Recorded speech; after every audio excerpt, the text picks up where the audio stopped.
Before we begin, please be advised that this story delves into themes of psychological suspense, communal isolation, and unsettling beliefs. Listener discretion is advised. The sun beat down like a blacksmith's hammer on the cracked asphalt, shimmering off the endless fields of corn that stretched to the horizon, a green, rustling ocean under a merciless August sky. Michael gripped the steering wheel, knuckles white, his jaw tight. Beside him, Jessica stared out the window, her usual vibrant energy dimmed by the oppressive heat and the quiet hum of their now-dead engine. "Are you absolutely sure it's dead, Michael?" she asked, her voice thin. He slammed the hood shut for the 5th time, a puff of dust rising around him. "Jessica, I'm not a mechanic, but I know a dead engine when it's smoking and smelling like burnt toast. We're stranded." Stranded. The word hung in the stifling air between them, heavy with a dread that went beyond mere inconvenience. They were on a back road, miles from the nearest highway, in a part of the country where their GPS had long since given up the ghost. For the last hour, their world had been nothing but corn, endless rows of it, tall and whispering secrets in the hot breeze. It was beautiful in a relentless, suffocating way. "Okay, don't panic," Jessica said, though her voice betrayed a tremor. "There has to be something around here. A farm, a gas station, anything." Michael pulled out a tattered paper map from the glove compartment, a relic from a time before satellites. He unfolded it, tracing a finger across the faded lines. "Looks like Harvest Creek. About 5 miles that way." He pointed down the road, back the way they'd come, a tiny dot on the map. "It's our only shot. 5 miles. On foot, under the sun, felt like a marathon. But what choice did they have?" They grabbed their wallets, phones, useless, no signal, and a bottle of lukewarm water, then started walking. The cornfields loomed on either side, casting long, wavering shadows that seemed to shift with their footsteps. The silence was profound, broken only by the chirping of unseen insects and the rhythmic crunch of their shoes on the gravel. It was the kind of silence that made you feel utterly alone, utterly insignificant. After what felt like an eternity, a small sign, weathered and faded, appeared on the side of the road. "Welcome to Harvest Creek, a community rooted in tradition." Below it, a hand-painted image of a golden ear of corn. Jessica elbowed Michael. "Rooted in tradition, huh? Wonder what kind of traditions?" As they walked into town, the first thing that struck them was the quiet. Not the natural quiet of the countryside, but an almost unnatural hush, as if the very air had absorbed all ambient sound. No cars, no children playing, no distant hum of machinery. The houses were all immaculately kept, painted in muted earth tones, each with a porch swing and neat flower beds. And everywhere there was corn, not just in the fields surrounding the town, but in the town itself. Dried corn stalks adorned every lamppost, woven into wreaths on doors. Small, intricately carved wooden ears of corn hung from window frames. Even the town's small single-stop sign had a tiny corn cob painted on its post. It was charming at first glance, a quaint rural aesthetic. But as they walked deeper, it began to feel obsessive. A woman emerged from a general store, carrying a basket overflowing with fresh produce. She was dressed in a simple homespun dress, her hair pulled back in a neat bun. She smiled at them, a wide, almost too perfect smile. "Afternoon, strangers," she said, her voice soft but clear. "Lost your way. Our car broke down a few miles back," Michael explained, trying to sound calm. "We're hoping to find a mechanic, or at least a phone to call for a tow." The woman's smile didn't falter, but her eyes, a startling shade of blue, seemed to linger on them a moment too long. "A mechanic? Old Silas is the only one in town. His garage is just past the town square. And a phone? Well, we don't have much in the way of cell service here, you see. The land blocks it." She gestured vaguely towards the surrounding cornfields. "But there's a payphone outside the general store if you'd like to try." Jessica felt a prickle of unease. "A payphone? In 2024? "Thank you," she said, forcing a smile. "Do you know if Mr. Silas is likely to be there?" "Oh, he's always there," the woman chirped. "Especially with the Harvest Festival coming up. Everyone's preparing." "Harvest Festival?" Michael asked. "The most important time of year for us," she said, her smile widening even further, a glint in her eyes that Jessica couldn't quite decipher. "It's when we give thanks to the Corn Mother for her bounty. Our lives depend on her generosity." She paused, then added, almost as an afterthought, "You'll be staying for it, I presume? It's truly a sight to behold." Before they could answer, she nodded curtly and continued on her way, her footsteps silent on the dusty road. They found the general store and the payphone. Jessica tried calling for a tow, but the line was dead. No dial tone. She tried her cell phone again just in case, but it remained a useless brick. Great, Michael muttered, running a hand through his hair. So much for that. Silas it is. Old man Silas's garage was a ramshackle building on the edge of town, surrounded by rusted farm equipment and a faint smell of oil and something else. Something earthy, almost like decaying leaves. Silas himself was a wiry man with oil-stained overalls and a perpetually squinting gaze. He listened to their story, occasionally nodding, his expression unreadable. A '98 Taurus, you say? He rasped, his voice gravelly. Engine trouble? Could be anything. Might take a day or two to look at it properly, especially with the festival this weekend. A day or two? Jessica exclaimed. We really can't wait that long. We just need to get back on the road. Silas wiped his hands on a greasy rag. Well, that's the way it is. Parts are hard to come by out here. If you need a place to stay, Martha at the Golden Earring has rooms. Good food too, mostly corn-based, of course. He chuckled, a dry, humorless sound. Everyone helps each other out in Harvest Creek. Michael exchanged a look with Jessica. They were being polite, helpful even, but there was an underlying current of something. An expectation. Or was it just their city-dweller paranoia kicking in? We appreciate it, Michael said, trying to keep his tone even. We'll head over to the inn. As they walked back through the quiet streets, the sun began its slow descent, painting the sky in fiery oranges and purples. The shadows lengthened, and the cornfields seemed to grow taller, their rustling whispers more insistent.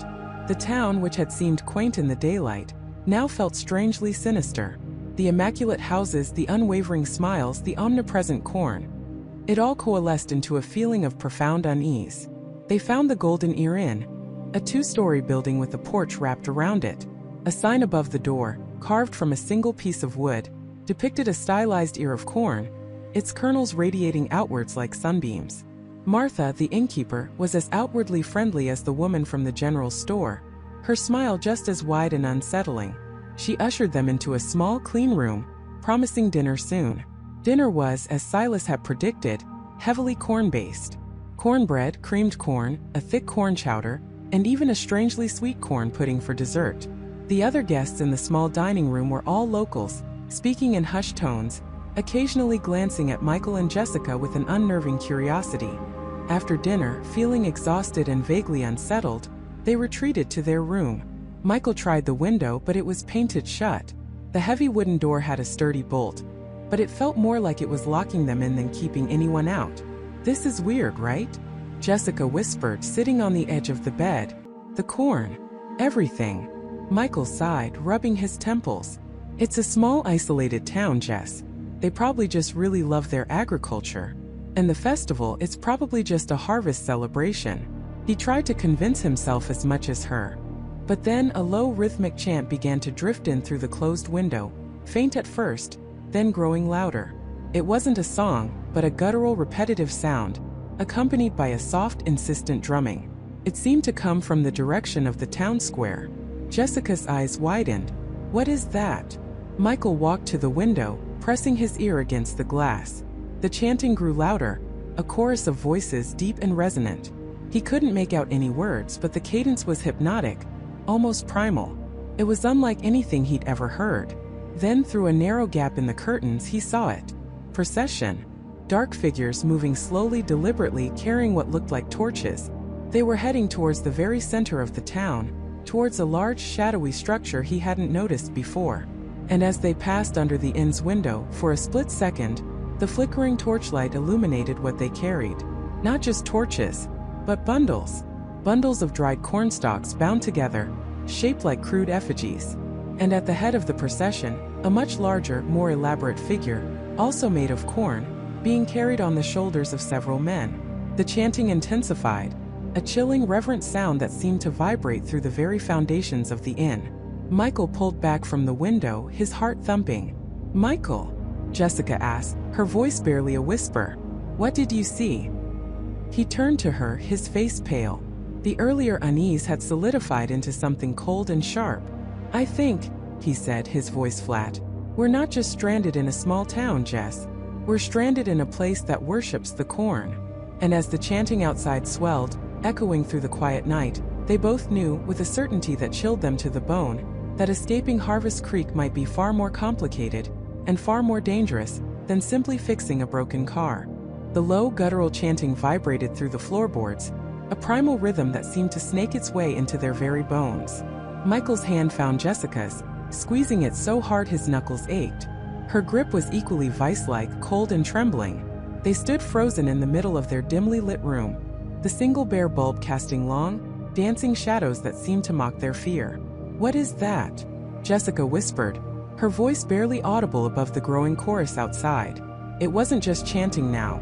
It was punctuated by a rhythmic thud, like something heavy being dragged or struck against the earth, and the faint, unsettling scrape of many feet moving in unison. Michael moved cautiously to the window, pulling back a corner of the heavy, moth-eaten curtain just enough to peer out. The street below was bathed in an eerie, flickering orange glow. Torches, dozens of them, held aloft by figures cloaked in dark, homespun fabric, moving slowly but deliberately towards the center of town. Their faces, when caught in the torchlight, were obscured by deep shadows, but the sheer number of them, the unwavering intensity of their procession, sent a fresh wave of dread through him. They weren't just observing a local custom. They were participating in something ancient, something deeply unsettling. He let the curtain fall back into place, the darkness of the room suddenly feeling like a fragile shield. "It's the whole town, I think," he said, his voice hoarse. "They're all out there." Jessica clutched her arms around herself, her gaze darting around the room as if expecting something to materialize from the shadows. "Mrs. Gable said they were private," she murmured. "But this isn't just private. This is cultish." A shiver traced its way down Michael's spine. Cultish. The word hung in the air, heavy and ominous. He thought back to the strange, stylized corn symbols he'd seen everywhere on the sign for the inn, carved into the wooden counter, even embroidered on the faded tapestry in their room. What did corn have to do with this? He took a deep breath, trying to force a semblance of calm into his voice. "We need to figure out what's going on. And more importantly, how to get out of here." He glanced at the door, then back at Jessica. "We can't just stay in this room until morning. Who knows what they're doing out there? Or if they'll notice us." The thought of being noticed by the chanting throng sent a fresh jolt of fear through Jessica. She remembered the unnerving stare of the old man at the gas station, the way the townsfolk had collectively stopped to watch them. They were outsiders, and in Harvest Creek that felt less like an observation and more like a mark. "What about Mrs. Gable?" she asked, her voice barely above a whisper. "She seemed off, and she knew our car was broken before we even confirmed it." Michael nodded slowly. "Yeah, that bothered me too. She's either in on it or completely oblivious, which I doubt. Her inn is the only one for miles, and we're the only guests." He paused, his gaze fixed on the door. "If we're going to move, we need to be quiet and careful." He moved towards the door, pressing his ear against the aged wood. He could still hear the distant chanting, but it was muffled here, replaced by the creaks and groans of the old building. No other sounds of movement from inside the inn. Was Mrs. Gable out there with them? Or was she somewhere else, watching? Taking a deep breath, Michael slowly, carefully turned the doorknob. It was unlocked. He opened it a crack, peering into the dimly lit hallway. The gas lamps that had flickered earlier were now extinguished, plunging the corridor into near-total darkness, save for the faint glow filtering in from the street outside through a window at the far end. The air was still, heavy with the scent of dust and old wood. "Clear," he whispered, pushing the door open wider. Jessica followed him out, moving as silently as a shadow. They crept down the narrow hallway, their bare feet making no sound on the worn carpet. Every creak of the floorboards, every rustle of their clothes, sounded deafeningly loud in the oppressive silence. They reached the top of the main staircase, peering down into the inn's lobby. It was empty. The reception desk was deserted, the bell sitting silently. A faint, sweet, earthy smell lingered in the air down here, different from the dust and age upstairs. It reminded Michael distinctly of freshly cut corn stalks. He pointed to a door beneath the staircase, slightly ajar. "That's probably the kitchen," he mouthed. "Maybe a back door?" Jessica nodded, her eyes wide with a mixture of fear and determination. They descended the stairs, each step agonizingly slow and deliberate. As they reached the bottom, the chanting from outside seemed to grow louder, more insistent, as if the walls of the inn were no longer holding it at bay. They pushed the kitchen door open further. The room was dark, but a sliver of moonlight filtering through a grimy window illuminated a cluttered space. Pots and pans hung from hooks, a large wooden table dominated the center, and a massive old-fashioned stove sat against one wall. The sweet, earthy smell was stronger here, almost cloying. Michael moved towards the back of the kitchen, hoping to find an exit. There was a door, yes, but it was bolted shut with a heavy rusted iron bar. He tried to budge it, but it was firmly locked, probably from the outside. No escape there. As he turned away, something on the wooden table caught his eye. A small, intricately carved wooden figure, no bigger than his hand. It was a depiction of a human-like form, but its head was unmistakably that of an ear of corn, complete with individual kernels carved into its surface. Its arms were raised in a gesture that could be either supplication or offering. Around its base were scattered a few dried corn kernels, almost like offerings. Jessica saw it too, her breath catching in her throat. "What is that?" I think this is what they worship," Michael said, picking it up gingerly.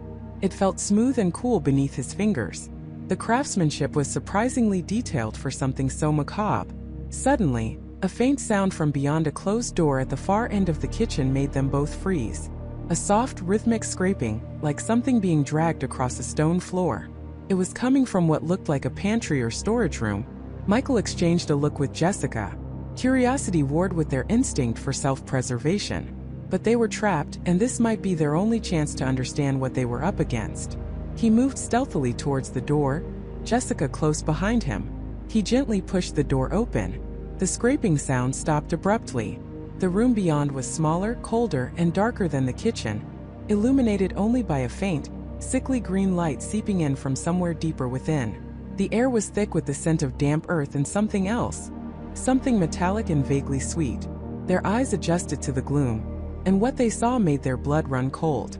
Stacked neatly against one wall were dozens of burlap sacks, their contents unknown. But it was the center of the room that truly horrified them. There, on a low stone slab, lay a collection of objects that sent a primal shiver down their spines. There were crude, hand-carved knives, their blades darkened with rust, and something else that looked disturbingly like dried blood. Next to them, an assortment of dried corn husks and kernels, arranged in intricate, unsettling patterns. And then the focal point, a large, intricately woven effigy, standing almost as tall as they were. It was made entirely of dried corn stalks and husks, shaped into a grotesque humanoid figure. Its head was a giant dried ear of corn, its shriveled kernels resembling a skull. Its arms were outstretched, and in its hollow chest cavity, something glistened faintly in the dim green light. As their eyes focused, they realized what it was. A small, polished obsidian blade, embedded deep within the corn effigy's chest. And around the base of the effigy, scattered amongst more corn kernels, were tiny blackened fragments. Fragments that looked suspiciously like bone. A gasp escaped Jessica's lips, quickly stifled by her hand. Michael felt a wave of nausea wash over him. This was beyond superstition, beyond quaint local traditions. This was ancient, dark, and terrifying. The chanting outside swelled again, closer now, accompanied by a new sound. A low, mournful hum, almost like a collective moan. It seemed to resonate from the very earth, vibrating through the stone floor beneath their feet. Suddenly, the green light in the room flickered, then brightened, revealing the source. A small, almost hidden alcove in the far wall, from which the eerie glow emanated. They crept closer, their hearts pounding like drums against their ribs. The alcove was barely large enough for one person to stand in. Inside, a single flickering lantern cast the green light. But it wasn't the lantern that drew their gaze. Carved into the rough stone wall of the alcove was a series of symbols. They were familiar now, the stylized corn motif, repeated over and over, intertwined with other, more abstract shapes. But beneath these carvings, etched into a smoother, darker stone plaque, was a single chilling inscription. It was written in an archaic script, but beneath it, a more recent, crudely carved translation had been added. Michael leaned in, straining to read the words in the dim green light. His blood ran cold as he deciphered the message. When the corn cries, the harvest demands. Before they could fully process the chilling implication of those words, A sudden sharp creak echoed from the kitchen behind them, the sound of a heavy door slowly opening. They spun around, their hearts leaping into their throats. Standing in the doorway, framed against the faint light of the kitchen, was Mrs. Gable. She held a single flickering lantern, its light casting long, distorted shadows that made her appear even more gaunt and menacing. Her eyes, usually placid, now gleamed with an unnerving intensity, reflecting the green light from the alcove. A slow, unsettling smile spread across her lips, revealing teeth that seemed too sharp, too numerous. "Looking for something, dearies?" she asked, her voice a low, raspy whisper that seemed to carry the weight of generations of secrets. "The harvest has eyes everywhere." The chanting outside intensified, reaching a fever pitch, and the low hum deepened into a resonant thrum that filled the entire inn. Michael and Jessica were trapped, caught between Mrs. Gable and the terrifying secrets of Harvest Creek. And as Mrs. Gable took a slow, deliberate step into the room, blocking their only exit, they knew with absolute certainty that they had just stumbled into a nightmare far deeper and more ancient than they could ever have imagined. The corn wasn't just worshipped here. It was revered, demanded, and appeased, and they were beginning to suspect they might be the next offering. The realization hit them like a sudden, icy plunge into a frozen lake. The very air around them seemed to thicken, heavy with the unspoken truth. Michael's breath hitched, a cold knot tightening in his stomach. Jessica's eyes, wide with dawning horror, met his, reflecting the same terrified question. "What have we stumbled into?" Their minds raced, cycling through every unsettling detail. The unblinking stares, the bizarrely perfect cornfields stretching to the horizon, the elderly woman's unsettling smile, the inexplicable calm in the face of their questions. It wasn't just a quirky town. It was a cage, and they were the prey. "We have to go," Michael whispered, his voice a strained rasp, barely audible above the sudden, deafening throb of his own heartbeat. He grabbed Jessica's hand, his grip crushing, and started pulling her towards their car. Logic screamed at them to flee, to put as much distance as possible between themselves and this place where the very soil seemed to hum with an ancient, malevolent hunger. But as they hurried through the unervingly quiet main street, a new chilling detail emerged. The few cars parked along the curb, all old models, were facing inwards, as if deliberately positioned to restrict outward movement. Not a single vehicle faced the road leading out of town. It was a subtle detail, easily missed by a casual observer, but now, seen through the lens of their newfound terror, it screamed intent. They reached their own SUV, parked haphazardly earlier, its front bumper facing the general store. Michael fumbled with the keys, his hands shaking so violently he nearly dropped them. The metallic jingle felt impossibly loud in the oppressive silence. He yanked open the driver's side door, Jessica already scrambling into the passenger seat. He jammed the key into the ignition, twisted it. The engine coughed, sputtered, and died. He tried again, a desperate prayer forming on his lips. Another cough, a weak groan, then silence. A cold dread seeped into him, colder than any fear of the unknown. The car, which had been perfectly fine just hours ago, was now stubbornly, defiantly dead. "No, no, no," Jessica whimpered, her voice cracking. She tried her phone. No signal. Michael pulled out his own. The screen remained stubbornly blank, showing only the no service icon. They were cut off. Completely. A movement at the window of the general store caught Michael's eye. Old Mrs. Gable, the woman with the unsettling smile, stood there, her face expressionless, watching them. Her gaze was not curious, not surprised, but profoundly, chillingly knowing. It was the look of a shepherd watching a sheep that had wandered too close to the slaughterhouse. Panic, raw and visceral, seized them both. They were trapped. The car was dead, their phones useless, and the town itself seemed to be breathing down their necks. They were no longer tourists passing through. They were participants in a game they hadn't known they were playing, and the rules were not in their favor. "We need to find out what's going on," Jessica said, her voice trembling but with a surprising core of resolve. "There has to be a way out. A different road, something." Michael nodded, though his gut screamed at him to stay hidden, to curl into a ball and disappear. But disappearing wasn't an option. They had to move, to understand, to find an exit. Their immediate thought was the library. If such a place existed in this forgotten corner of the world, information, even fragmented, was their only weapon. They remembered seeing a small stone building next to the church, nondescript but with a faded sign that might have read public records or something similar. It was a long shot, but it was a shot. They started walking, trying to appear casual, like any other couple enjoying an afternoon stroll, despite the frantic hammering of their hearts. Every shadow seemed to stretch and writhe, every rustle of the cornfields a whisper of impending doom. The air grew heavier, thick with the scent of earth and something else, something vaguely metallic like old blood. As they neared the church, its steeple a stark finger against the bruised sky, they noticed a group of townspeople gathered in the small graveyard beside it. It wasn't a funeral. There were no somber clothes, no weeping. Instead, they were standing in a loose circle, facing a freshly dug grave. But what they were doing was far more disturbing. Each person held a single, perfectly formed ear of corn, its kernels of vibrant, almost unnatural gold.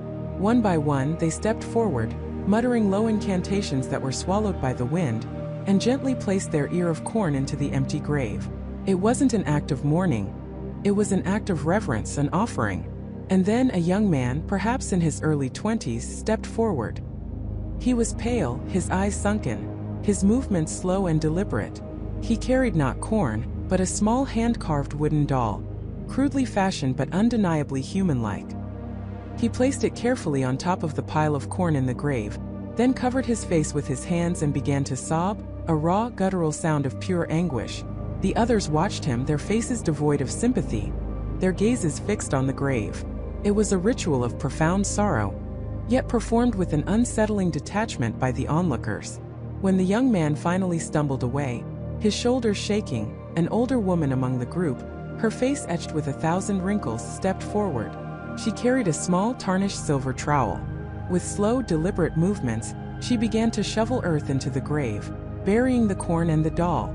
Michael and Jessica exchanged horrified glances. This wasn't just about worshipping corn, it was about sacrificing to it. And the doll, it was clearly symbolic. A proxy. For whom? Or for what? The young man's grief was too real, too devastating to be for a mere doll. They ducked behind a large oak tree, pressing themselves against its rough bark, trying to become invisible. The sight chilled them to the bone. They were witnessing something deeply private, deeply sacred, and deeply terrifying. After the grave was filled, the townsfolk dispersed, melting back into the shadows of their homes, leaving the churchyard eerily silent once more. Michael and Jessica waited until they were sure no one was left, then cautiously emerged. They approached the small stone building next to the church. The sign, faded and almost illegible, indeed read, "Harveston Archives S 1888. It was exactly what they needed. The door was unlocked, a heavy oak slab that creaked ominously as Michael pushed it open. Inside, the air was stale and musty, smelling of old paper and dust. Rows of shelves lined the walls, filled with ancient ledgers, leather-bound books, and yellowed documents. A single bare bulb hung from the ceiling, casting a weak, flickering light. There was no one inside. "Okay," Jessica whispered, her voice tight with tension. "We need to be quick. Look for anything about the town's history, any strange traditions, anything about offerings." They began to search, their eyes scanning the spines of books and the titles of ledgers.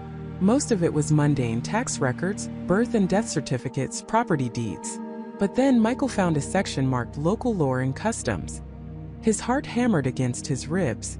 He pulled out a thick, leather-bound journal, its cover worn smooth with age. The title was embossed in faded gold: "The Chronicles of Harveston, a Record of Our Sacred Trust." He opened it to a random page. The handwriting inside was an elegant, looping script, but the words themselves sent a fresh wave of dread through him. "Listen to this," he murmured, his voice barely a whisper. Entry from October 12, 1903. "The blight has returned with a vengeance.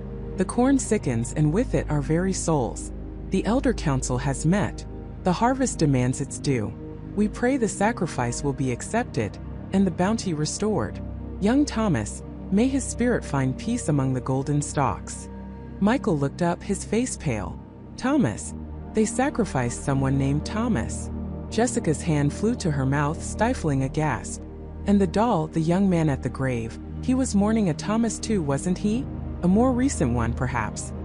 They flipped through more pages. Entry after entry detailed similar events. Droughts, blights, poor harvests, always followed by a sacrifice to appease the harvest. The names changed, the dates varied, but the chilling pattern remained consistent. The journal spoke of the corn as a sentient entity, a demanding god that required sustenance. One entry, dated much earlier from 1895, caught Jessica's eye. It was written in a different hand, more frantic, less formal. The whispers grow louder. The fields thirst not for water but for life. The ritual must be performed precisely, lest the corn turn its hunger upon us all. The blood of the innocent, freely given, is the only balm. But how can we choose? How can we condemn our own? Freely given? Jessica read aloud, her voice barely a breath. What does that even mean? How can a sacrifice be freely given if it's forced? Michael continued to turn pages, his fingers trembling. He found a diagram, crudely drawn but unsettlingly clear. It depicted a central clearing in a cornfield, surrounded by standing stones. In the center, a figure knelt bound, while a cloaked individual stood over them, holding a ceremonial knife. Around the perimeter, other figures held torches, their faces obscured by shadows. The drawing was accompanied by a chilling caption: "The offering site, where the earth drinks deep and the corn thrives anew." His eyes darted to the next paragraph. The choosing is the hardest part. The lot is cast. Once selected, the chosen must accept their sacred duty. For the good of all, it is a great honor, though few understand its true weight until the final moments. The elder Alara guides them, preparing their spirit for the ultimate union with the corn. "They choose people," Michael whispered. "They have a system, a lottery or something, and they convince them it's an honor." The horror of it was almost too much to bear. Not just murder, but a twisted manipulation of the human spirit. Jessica was hyperventilating, her eyes darting around the dusty archive. "Alara, is that the old woman from the general store? Mrs. Gable?" The thought solidified their terror. The woman who had watched them with such knowing eyes, the one who seemed to be the silent matriarch of this twisted town, was the elder who prepared people for their deaths. Suddenly, a loud thud echoed from the front of the building. The heavy oak door, which they had left ajar, was now firmly, unmistakably shut. The sound reverberated through the small archive, amplifying the silence that followed. They were plunged into near darkness as the flickering bulb above them chose that moment to die, leaving them with only the dim, ghostly light filtering through the grime-streaked windows. A low guttural humming started, coming from outside the building, growing steadily louder. It wasn't a song, not exactly, but a collective, resonant chant, deep and unsettling, vibrating through the very foundation of the stone building.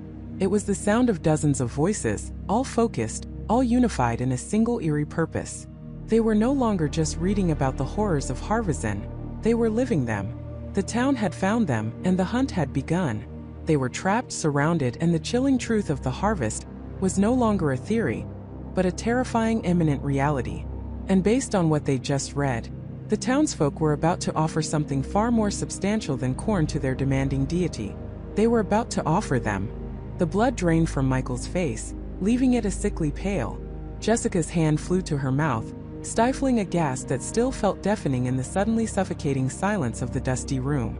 David, usually the calmest of the three, felt a cold dread clawing at his throat, a primal fear that bypassed all logic. The ancient, brittle pages of the journal lay open on the rickety table, the last paragraph seared into their minds like a brand. Asterisk. "And when the time of the great harvest arrives, the chosen ones, the strangers from beyond the fields, shall be returned to the soil, their essence nourishing the blessed stalks for seasons to come." Asterisk. Michael swayed, his knees threatening to buckle.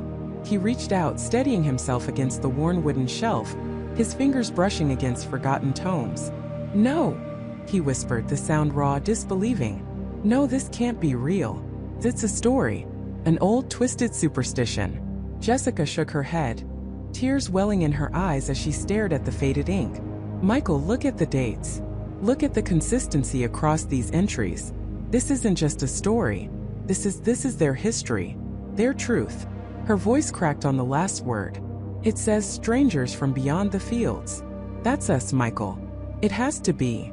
David snatched up another brittle document from the pile, a tattered town record detailing harvest festival preparations from decades past.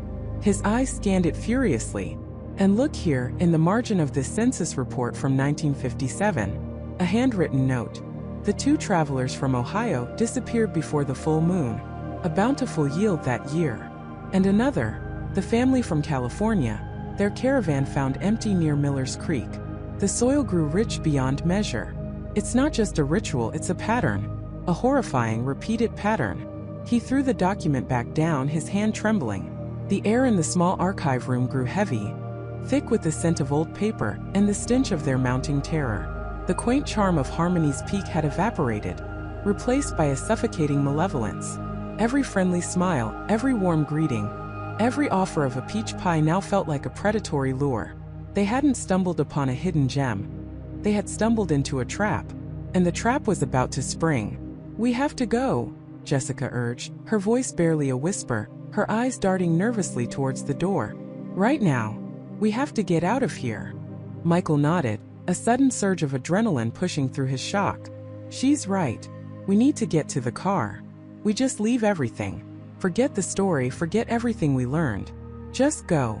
They moved with a frantic urgency, gathering their few belongings, their movements clumsy and uncoordinated. Every creak of the floorboards, every rustle of paper, sent a jolt of fear through them. They were no longer tourists, they were prey. As they crept out of the archive building, the late afternoon sun cast long, ominous shadows across the town square. The cheerful sounds of children playing, the distant clatter from the general store, all seemed to morph into something sinister, a mocking soundtrack to their impending doom. They kept their heads down, trying to appear nonchalant, but their hurried pace and wide, fearful eyes betrayed their desperation. The few townspeople they passed offered polite nods and small smiles, smiles that now seemed less welcoming and more knowing, like the silent acknowledgement of a hunter observing its quarry. Mrs. Gable, who had offered them fresh-baked cookies just yesterday, was watering her petunias, her back to them. But as they passed, Michael felt the prickling sensation of being watched. He glanced back and caught her eye in her reflection in the window pane. Her smile was still there, unwavering, but something in her gaze, a deep, unsettling stillness, sent shivers down his spine. They reached their rental SUV, parked just off the main square. It was a dark gray model, blending in with the shadows, but now it felt exposed, vulnerable. Michael fumbled with the keys, his hands shaking so violently he almost dropped them. He unlocked the doors and they scrambled inside, locking them immediately. The flimsy metal and glass offered little comfort against the unseen menace of the town. Okay, Michael muttered, inserting the key into the ignition. His heart pounded against his ribs, a frantic drumbeat of hope and fear. "Just start, please, just start." He turned the key. The engine cranked once, a weak, sputtering cough, then died. Silence. A heavier, more terrifying silence than before. Michael tried again, his jaw clenched. The engine whined, a pathetic, dying sound, but refused to catch. He tried a third time, pleading with the machine. Nothing. Just a click, then silence.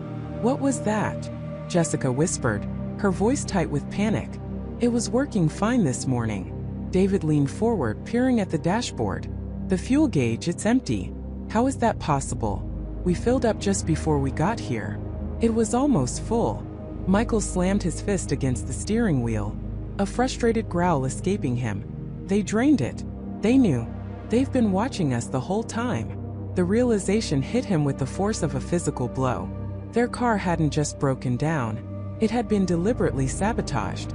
They were trapped. He frantically pulled out his phone. No signal. Of course. He'd barely had a bar since they entered the valley. They were isolated, cut off from the outside world, just as the journal had described the previous victims. Jessica was hyperventilating, her breath coming in ragged gasps. "What do we do? We can't stay here. The festival. It's tomorrow, isn't it? The harvest."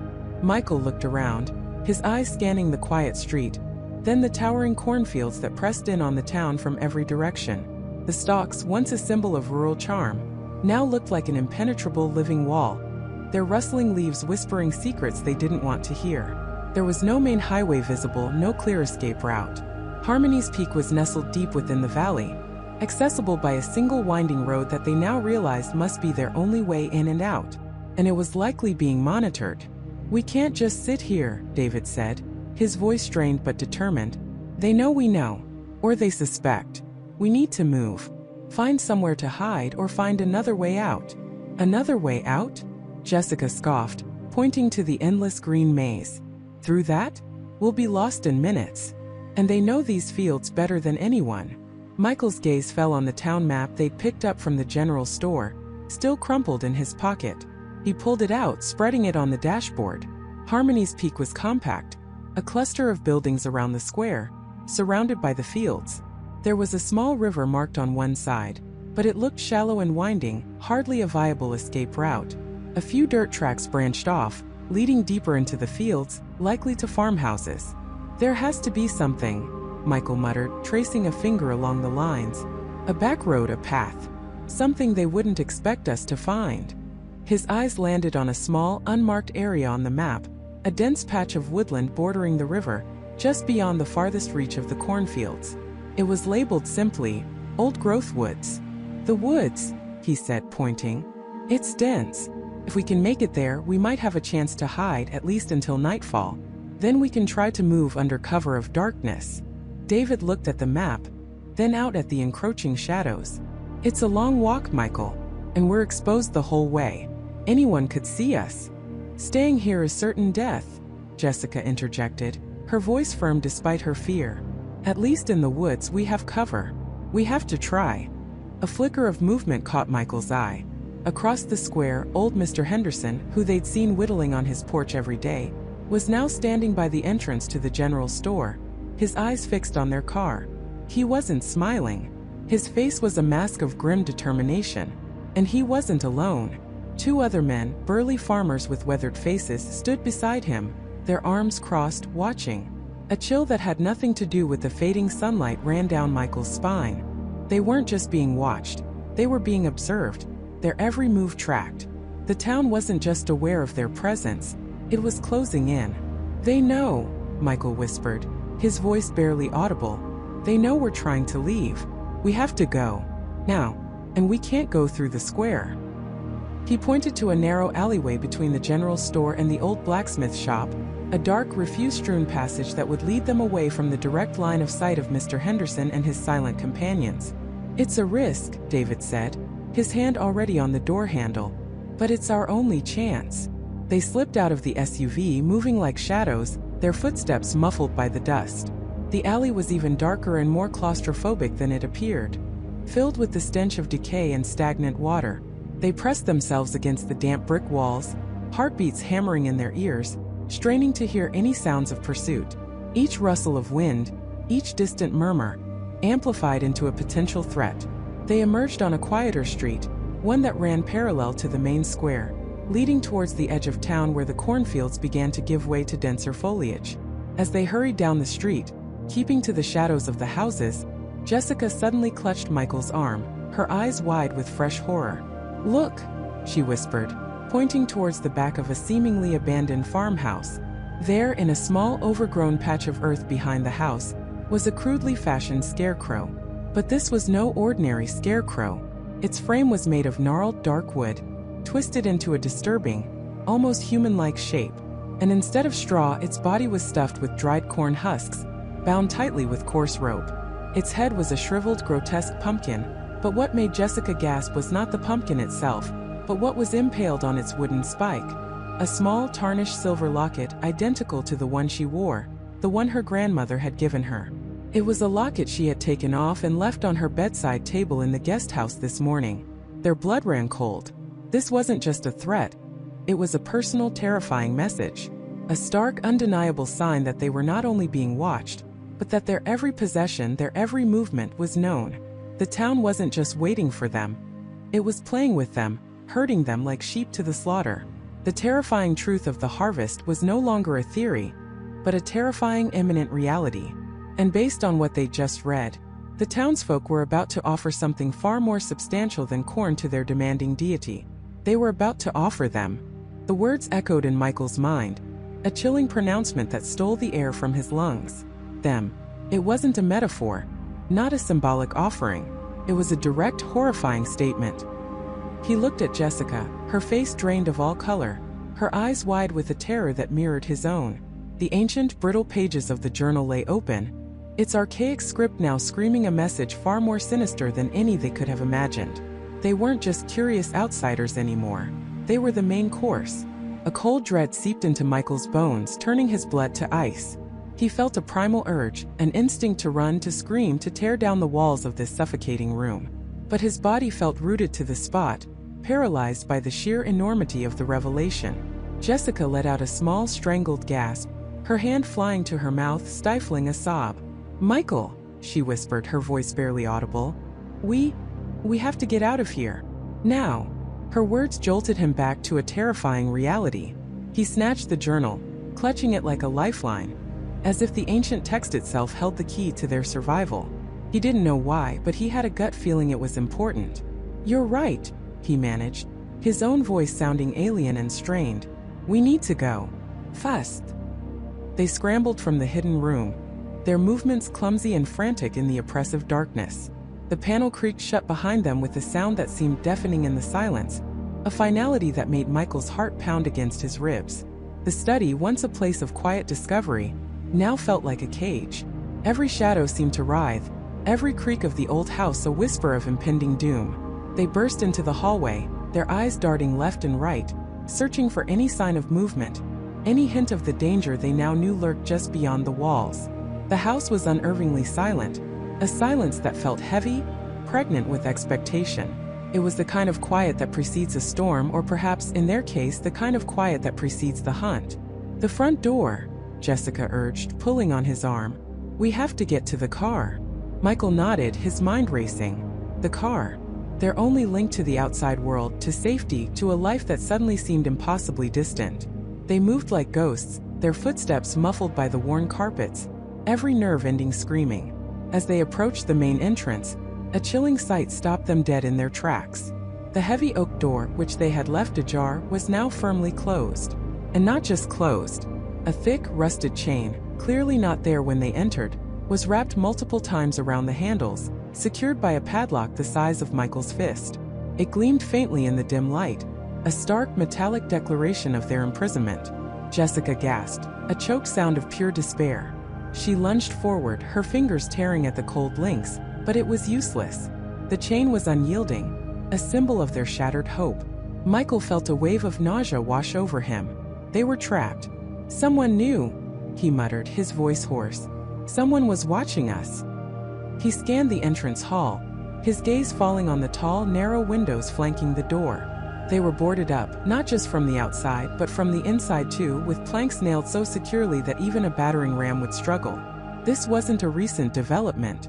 This was a house designed to keep things in, or to keep people from getting out.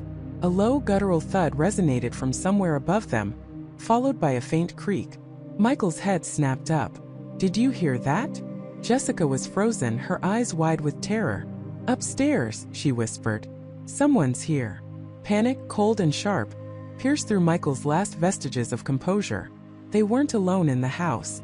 The quiet wasn't empty, it was waiting. He grabbed Jessica's hand, his grip tight, almost painful. Back door. Kitchen. They retreated, moving swiftly but silently, their ears straining for any sound. Every shadow seemed to stretch and twist. Every dust mote dancing in the faint moonlight filtering through a high window seemed to mock them. As they reached the kitchen, the air grew colder, the silence even more profound. The back door, a lighter, less imposing structure than the front, offered a sliver of hope. But that hope was extinguished the moment Michael reached for the handle. It was locked, of course, but worse, a heavy wooden beam had been wedged horizontally across the frame, secured by thick metal brackets screwed deep into the doorposts. It was an improvised but incredibly effective barricade, designed for one purpose: to prevent any escape. Jessica leaned against the counter, her shoulders shaking, silent tears streaming down her face. "There's no way out," she choked out, her voice breaking. "They've trapped us."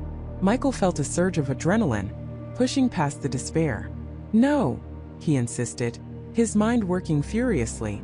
"There has to be another way. A window, a cellar, anything." He began frantically searching, pulling at cupboards, yanking open drawers, his desperate hands seeking a tool, a lever, any weakness in their prison.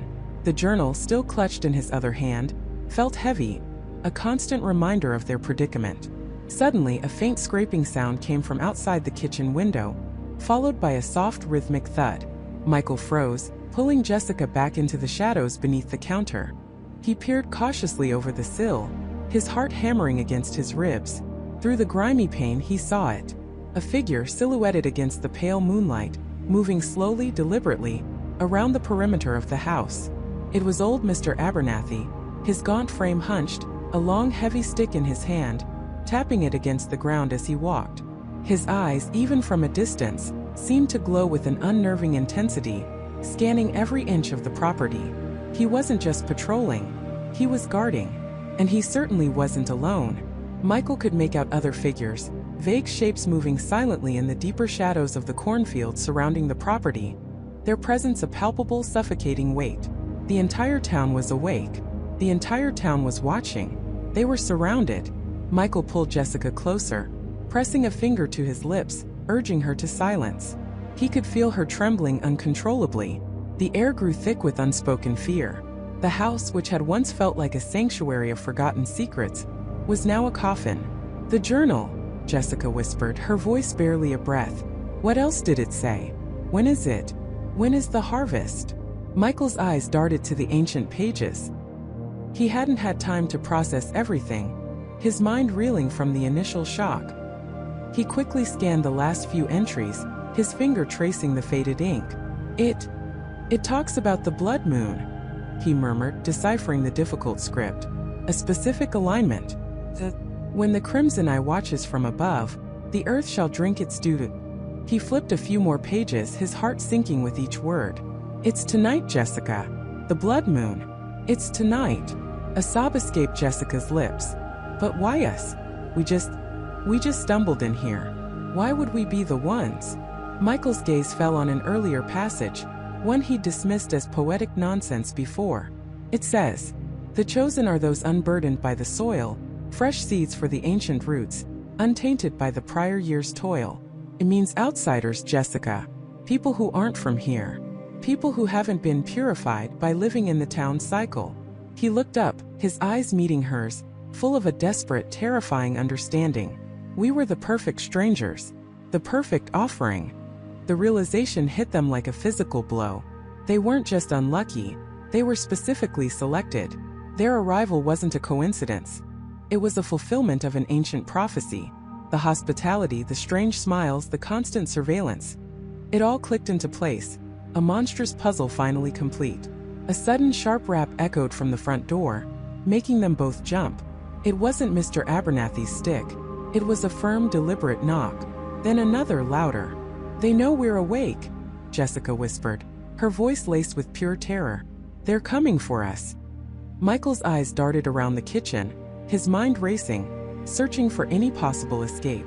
The windows were too small, too high, or too securely boarded. The doors were bolted, chained, and defended. They were trapped like mice in a maze with no cheese at the end, only a hungry god. Another knock, this time accompanied by a low, rumbling murmur of voices from outside. Not just Mr. Abernathy, but several people. The sounds were growing louder, closer. They were no longer subtle, no longer hiding their intentions. The hunt had officially begun. Michael pulled Jessica into the deepest corner of the kitchen, behind a heavy wooden pantry, hoping the shadows would offer some temporary reprieve. He clutched the journal to his chest, its pages rustling faintly, a morbid comfort. They could hear footsteps now, heavy and deliberate, moving through the house above them, clearly searching. They were being systematically cornered. The voices outside the kitchen window grew more distinct, a low chanting hum that sent shivers down Michael's spine. It wasn't angry, it was reverent, expectant. "The time is near," a deep voice boomed from the front of the house, reverberating through the floorboards. It was Sheriff Brody. "The Corn Mother calls for her due." A collective murmur of assent followed, a chilling chorus from the assembled townsfolk. Michael squeezed Jessica's hand, his own trembling. They were trapped, hunted, and the entire town was complicit, waiting for the blood moon to rise. There was no escape. Not here. Not now. The pantry door creaked slightly, and Michael could hear the distinct sound of heavy boots approaching the kitchen. They were coming. They were inside. The pantry door creaked slightly, and Michael could hear the distinct sound of heavy boots approaching the kitchen. They were coming. They were inside. He pressed himself against the back wall, behind sacks of flour and dusty mason jars filled with preserved vegetables. The air was thick with the scent of dried herbs and something else, something earthy and faintly metallic that made his stomach churn. His heart hammered against his ribs, a frantic drumbeat in the suffocating silence. He squeezed his eyes shut for a second, then forced them open, straining to see through the narrow gap between the door frame and the stacked shelves. The boots stopped, right in the kitchen. A low guttural murmur reached his ears, too indistinct to make out words, but undeniably human. 2 voices, maybe 3. He recognized one of them, the gruff, weary tone of Sheriff Brody. Michael's blood ran cold. The man who was supposed to protect them was now hunting them. The betrayal was a physical blow. A beam of light from a flashlight or a lantern cut across the kitchen floor, sweeping over the worn linoleum, the overturned chairs, the scattered remnants of their last meal. It paused, then moved closer to the pantry door. Michael held his breath, every muscle in his body rigid. He could feel the vibrations through the floorboards as whoever was outside moved. A heavy hand gripped the pantry doorknob. It turned. Slowly, Michael braced himself, mentally preparing for the inevitable.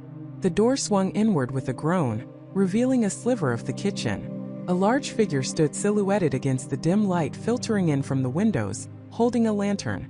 Its light cast long dancing shadows that stretched into the corners of the pantry, making the mundane sacks of potatoes look like monstrous hunched figures. The figure peered into the darkness. Michael could just make out the outline of a broad shoulder, a wide-brimmed hat. He pressed himself further back, trying to become one with the wall, to disappear into the shadows. He could feel the rough texture of the plaster against his cheek, the cold seeping into his clothes. He heard a sniff, a slow, deliberate intake of breath. The figure was searching, listening. Michael knew that if he so much as twitched, it would be over. "Nothing here," a voice rumbled, deep and without inflection. It wasn't Brody. This voice was unfamiliar, heavier, older perhaps. "Check the cellar." The lantern light retracted, and the door began to swing shut. Michael exhaled slowly, silently, his lungs burning. He heard the heavy boots retreat, their sound fading as they moved towards another part of the house. He waited, unmoving, for what felt like an eternity, until the house was quiet again, save for the frantic pounding of his own heart. He slowly, carefully pushed the pantry door open just enough to peek out. The kitchen was empty.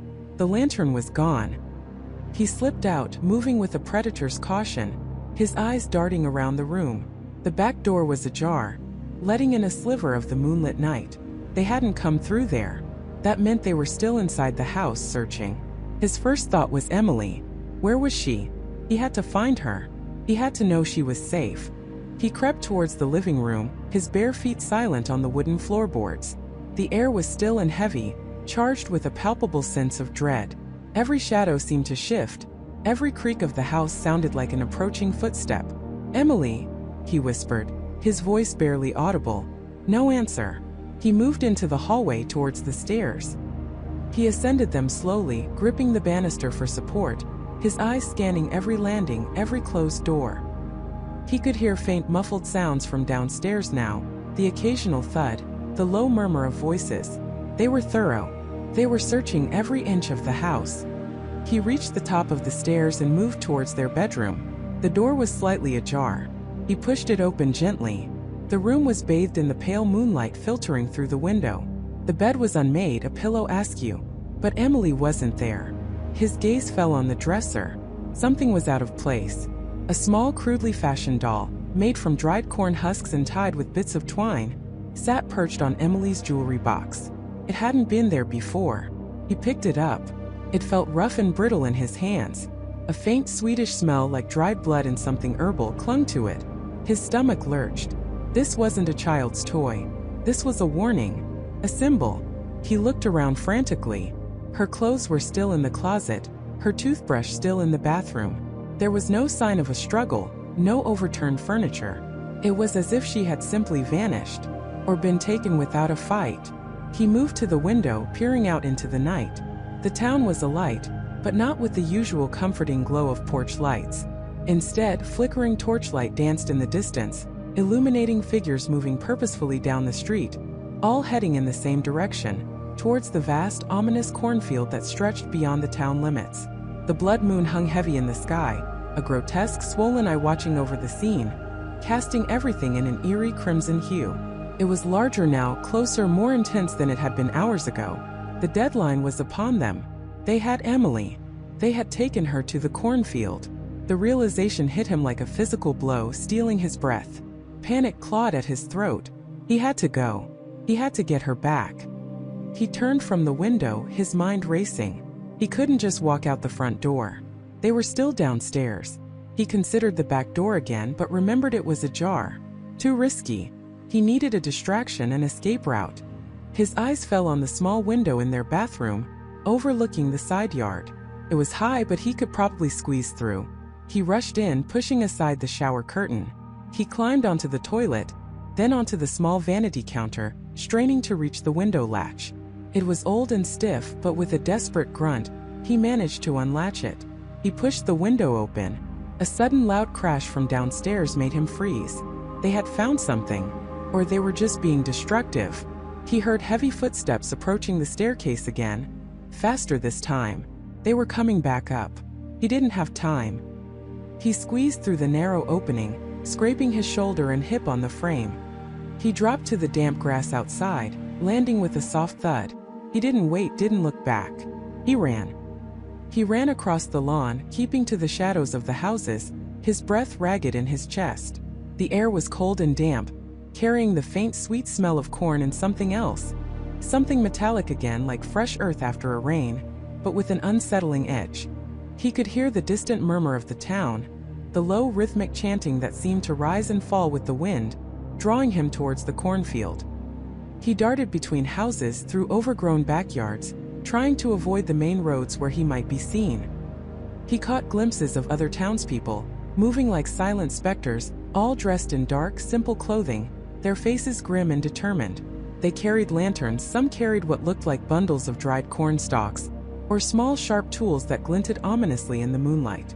They were all heading to the same place, all part of the same monstrous procession. He spotted Sheriff Brody leading a small group down a parallel street, their faces illuminated by the eerie red glow of the moon. Brody's expression was unreadable, but his stride was purposeful. Michael ducked behind a shed, holding his breath, waiting for them to pass. He knew he was outnumbered, outmatched, but he couldn't stop. He wouldn't. Emily was out there. He emerged from the shadows and continued his desperate sprint. The chanting grew louder, more distinct, a low hypnotic drone that vibrated through the ground. He could smell wood smoke now, and something else, something primal and unsettling like burning offerings. Finally, he reached the edge of the cornfield. It loomed before him, a dark, impenetrable wall of stalks, stretching endlessly under the demonic red glow of the blood moon. The air here was thick with the smell of rich earth, decaying leaves, and the same metallic tang he'd noticed earlier. Through a break in the stalks, he saw it. A vast clearing in the center of the field, illuminated by dozens of torches. A massive crowd had gathered, a sea of dark figures swaying in unison. In the very center, a crude altar, fashioned from rough-hewn timber and adorned with corn husks and dried flowers, stood stark against the night sky. And on the altar, or perhaps being led towards it, was a figure. A woman, dressed in white, her hair long and unbound, shimmering faintly in the torchlight. Emily. A collective gasp escaped Michael's lips, strangled and silent. He tried to move, to run, but his legs felt like lead. He was frozen, a horrified witness to the unfolding nightmare. The chanting swelled, reaching a fever pitch, echoing across the field, swallowed by the hungry silence of the blood moon. He was too late. He was utterly alone. The air crackled with an unholy energy, the very ground seeming to hum beneath his feet. Michael's lungs burned, his heart hammered against his ribs, a frantic drumbeat against the overwhelming crescendo of the chanting. The figures in their hooded robes swayed, a sea of shadowed devotion, their voices rising and falling like a monstrous living tide. He watched, helpless, as the central figure, unmistakably Amelia, stepped forward, her silhouette stark against the blood-red moon. Before her, bound and gagged, knelt a young woman. Her head was bowed, her shoulders shaking, a silent scream trapped within her. Michael recognized her immediately. It was Sarah, the waitress from the diner. His blood ran cold. He had seen her just days ago, a cheerful, if somewhat weary face serving coffee. Now she was an offering. Amelia raised her arms, a long gleaming object held aloft. It wasn't a blade, not in the traditional sense, but something crafted from dark, polished wood, intricately carved with symbols Michael couldn't decipher in the dim, flickering light of the torches. At its tip, A shard of obsidian glinted, catching the moonlight like a hungry eye. The chanting intensified, a guttural roar that vibrated through Michael's very bones. It was a sound of absolute surrender, of desperate plea and chilling expectation. As Amelia began to speak, her voice, though not amplified, cut through the din, carrying an unnatural resonance that seemed to coil around Michael's mind. She spoke of the Old One, of the whispering stalks, of the blood debt owed to the earth for its bounty. She spoke of renewal, of sacrifice ensuring the endless cycle. Her words were ancient, steeped in a terrifying conviction, a belief so absolute it twisted Michael's stomach into knots. He wanted to scream, to rush forward, to do something. But his body remained rooted, a silent, terrified observer. The sheer number of people, their fanaticism, their unwavering faith in this monstrous ritual paralyzed him. He was one man against an entire town, against a force that had been brewing beneath the surface for generations. Amelia's hand descended, not directly upon Sarah, but towards a small, intricately carved pedestal placed before the kneeling woman. On it lay a single perfect ear of corn, its kernels a deep, almost black hue, unlike anything Michael had ever seen. As the obsidian touched the corn, a low, resonant thrum emanated from it, a sound that seemed to come from deep within the earth itself. Then the true horror unfolded. As the obsidian point pressed into the dark corn, Sarah's body convulsed. Her eyes, wide with terror, rolled back in her head. A faint, almost imperceptible shimmer, like heat rising from asphalt, began to emanate from her. It wasn't blood, it wasn't a scream, it was something far more insidious. Her form seemed to waver, as if her very essence was being drawn out, siphoned away. The cultists chanted louder, their faces upturned, eyes gleaming with a manic joy. Michael watched, aghast, as Sarah's body began to fade, not disintegrating, but becoming translucent, like a ghost caught between worlds. The shimmering intensified, and then with a final silent shudder she was gone, vanished. There was no trace of her, only the faint sweet scent of newly tilled earth hanging in the air, oddly mixed with something metallic and pungent. The dark ear of corn on the pedestal, however, seemed to pulse with a faint internal light, its kernels now glowing with a soft reddish luminescence. The cultists knelt, pressing their foreheads to the ground, a collective murmur of reverence sweeping through the field. Amelia stood tall, the obsidian tool still in her hand, her face devoid of emotion, a chilling mask of triumph. Michael's mind reeled. This wasn't just murder. It was something ancient, something supernatural. They weren't just killing, they were consuming, absorbing, feeding. The corn wasn't just a crop. It was a living, sentient entity, and the town was its devoted, terrifying flock.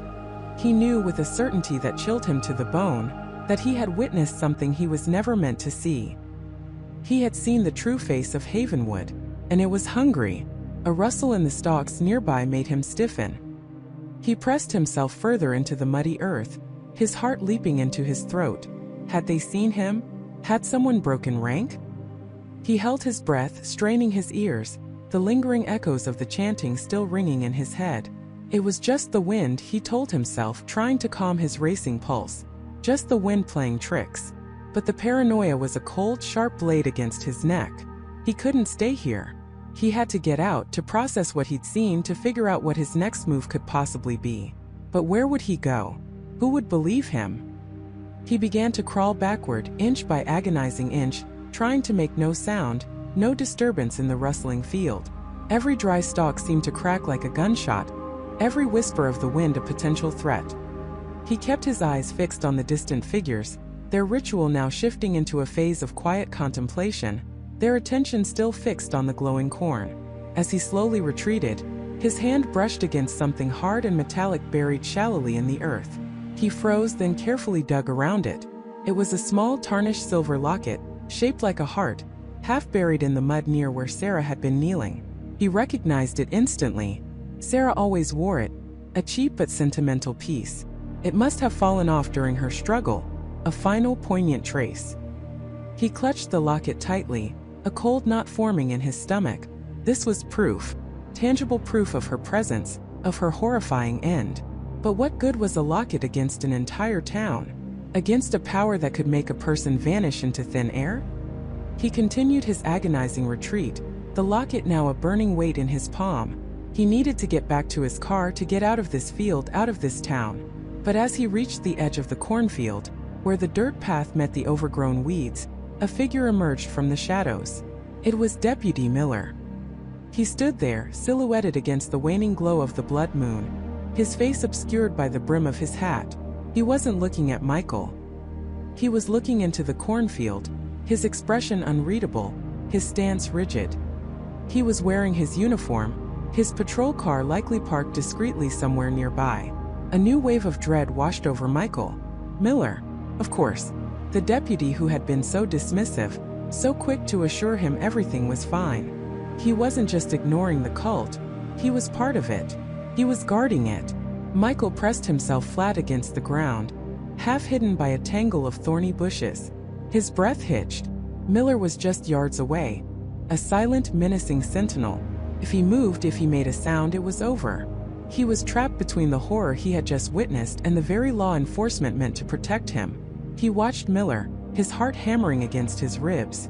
The deputy stood motionless for what felt like an eternity, then slowly, deliberately, turned his head.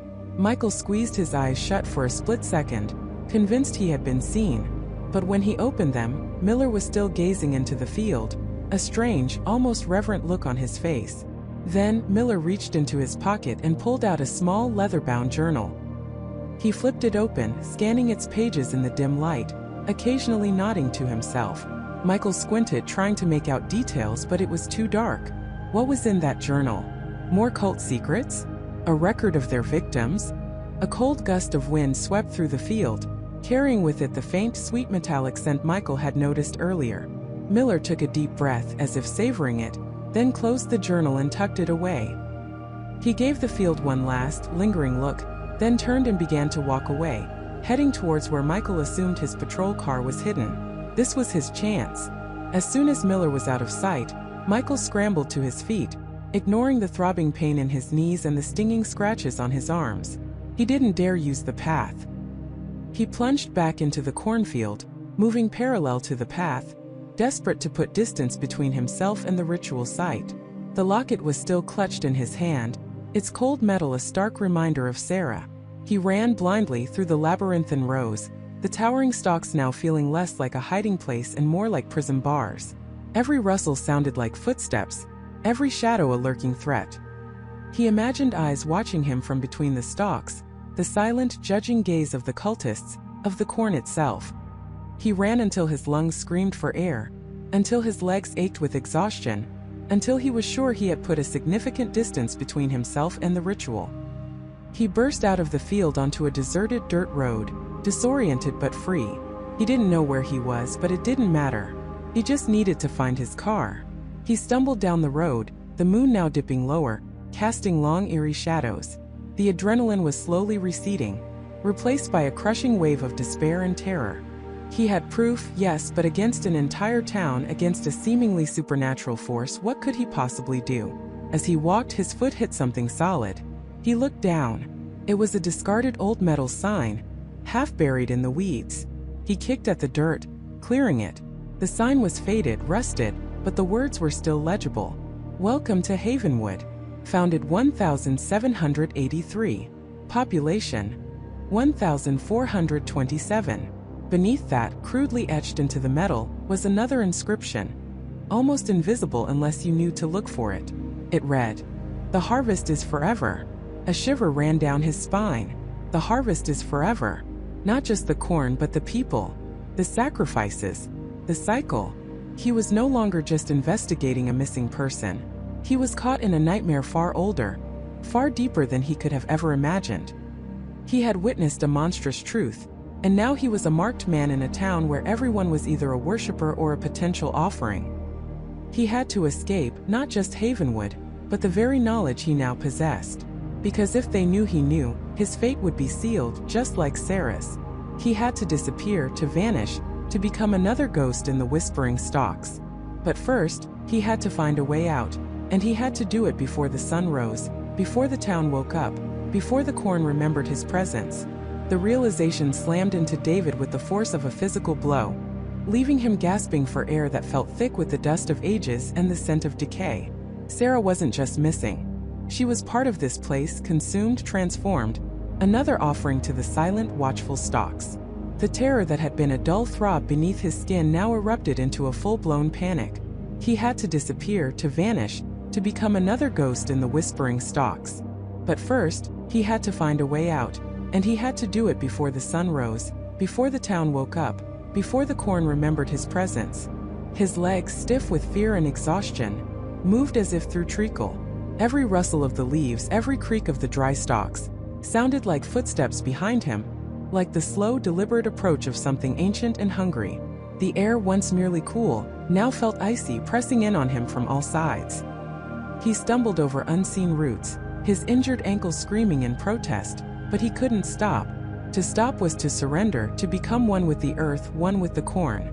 He pushed through the dense rows, his arms flailing, swatting away the stiff leaves that scraped against his face and hands like skeletal fingers. The darkness was absolute, broken only by the faint, shimmering glow of distant stars that seemed impossibly far away, mocking his plight. He tried to remember the direction he'd come from, the path he'd taken, but the cornfield had swallowed all landmarks, twisting his sense of direction into a tangled knot of despair. It was a living labyrinth designed not to confuse but to consume. His mind raced, a frantic hamster on a wheel. Escape. How? The fence, he remembered, the tall, imposing fence that surrounded the entire field. He had to find it. He had to find a breach, a weakness, anything that offered a glimmer of hope. But the fence felt miles away, an unreachable sanctuary in this vast, hostile ocean of green. He pushed on, his breath coming in ragged gasps, his heart hammering against his ribs like a trapped bird. His fingers, numb from the cold and the constant brushing of the stalks, brushed against something hard and metallic. He stopped, his blood running cold. Was it a tool? A weapon? He fumbled in the darkness, his hand closing around a cold, rusted piece of metal. It was a small, broken section of a plow, half buried in the soil, a forgotten relic of farming, swallowed by the very crop it was meant to tend. He dropped it as if burned, the touch sending a shiver down his spine. This field didn't just grow corn. It absorbed, it claimed, it remembered. He pressed on, trying to create a mental map, counting rows, trying to maintain a straight line, but the corn was too dense, too disorienting. He felt like he was walking in circles, trapped in an endless loop of rustling leaves and encroaching darkness. Panic threatened to overwhelm him again. He closed his eyes for a split second, trying to regain his composure, trying to push back the encroaching madness, but the image of the ritualistic markings, the dried blood, the bone fragments flashed behind his eyelids. Sarah. He had to survive for Sarah, for answers, for justice. A faint sound, distinct from the wind, reached his ears. A low guttural humming. It was distant, almost imperceptible, but it was there. It seemed to come from deeper within the corn, or perhaps from the direction of the town. His blood froze. Was it the townsfolk? Were they out there searching?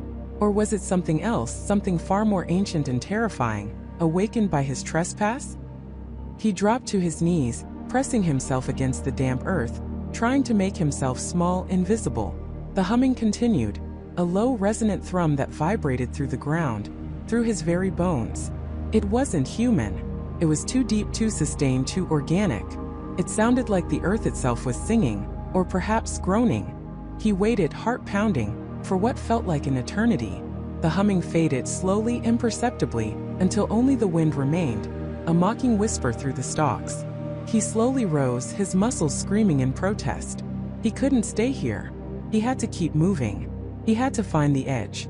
He changed direction, veering slightly to his left, hoping to cut across the field, to intersect the fence at some point.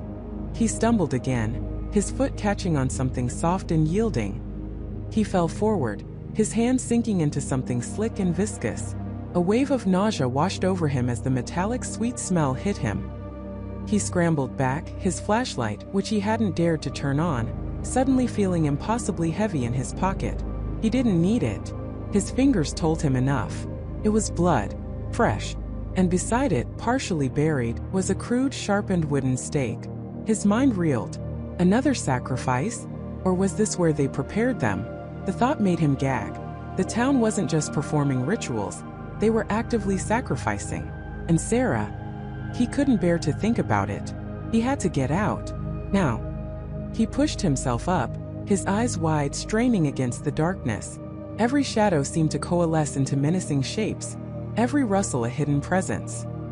He was no longer just lost. He was hunted. He could feel it, a palpable sense of eyes on his back. Not human eyes, but something colder, older, rooted deep within the soil. The corn itself was watching him, its countless leaves like a million tiny ears, listening to his every terrified breath. He kept moving, driven by a primal need for survival. The corn seemed to grow taller, denser with every step, the rows closing in on him, forming an impenetrable wall. He was losing strength, his legs burning, his lungs aching. He knew he was running out of time. The sky in the east was beginning to lighten, a faint, bruised purple bleeding into the oppressive black. Dawn was coming, and with it, the town would awaken. He pushed through one last thick clump of stalks, his vision blurring, and then abruptly the corn thinned. He stumbled out into a narrow, overgrown clearing, a small island of weeds and wild grasses in the vast sea of corn. He looked up, expecting to see the fence, but instead, he saw a small, dilapidated structure. It was a shack, barely more than a shed, its wooden walls rotten, its roof caved in. It looked abandoned, forgotten. But as his eyes adjusted, he saw something else. A flicker of light from within, a faint yellowish glow. Curiosity, or perhaps a desperate, foolish hope, pulled him towards it. Was it a way out? A hiding place?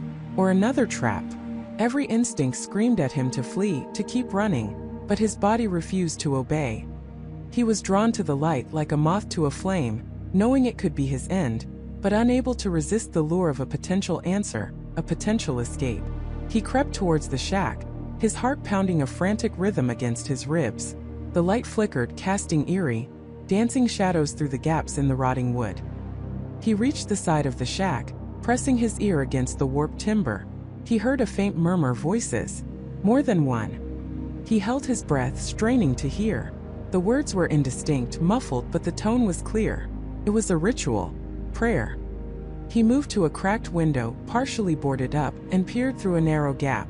The sight that met his eyes made the blood drain from his face, leaving him cold and numb. Inside, bathed in the flickering light of several crude candles, stood three figures. Their backs were to him, but he recognized the distinctive hand-stitched robes. They were elders. And in the center of the room, on a circular stone altar, lay a small bundled figure. One of the elders, a tall, gaunt man with a distinctive scar on his neck, held a long polished bone knife. He was chanting, his voice low and resonant, echoing the humming David had heard earlier. As the chant intensified, the elder raised the knife, catching the candlelight on its sharp edge. David watched, frozen in horror, as the elder brought the knife down, not towards the bundled figure, but towards a small, intricately carved wooden effigy of a child that lay beside it. The knife plunged into the effigy with a sickening thud. The elder then smeared something dark and viscous from the effigy onto the bundled figure. And as he did, the bundle stirred. A tiny, muffled cry escaped from within. It wasn't an effigy. It was a real baby, a newborn. And the elder, with that same bone knife, slowly, deliberately, began to cut away the swaddling clothes, revealing a tiny, vulnerable arm.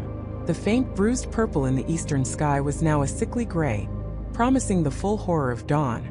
The elder, with that same bone knife, slowly, deliberately, began to cut away the swaddling clothes, revealing a tiny, vulnerable arm. The faint, bruised purple in the eastern sky was now a sickly gray, promising the full horror of dawn. The knife, honed to an unnerving sharpness, descended. It wasn't a deep, fatal plunge, but a precise, shallow incision, a crimson line blooming on the baby's forearm. A thin wail, piercing and raw, tore through the pre-dawn stillness, hitting Jessica like a physical blow. Michael's grip on her arm tightened, his knuckles white with strain.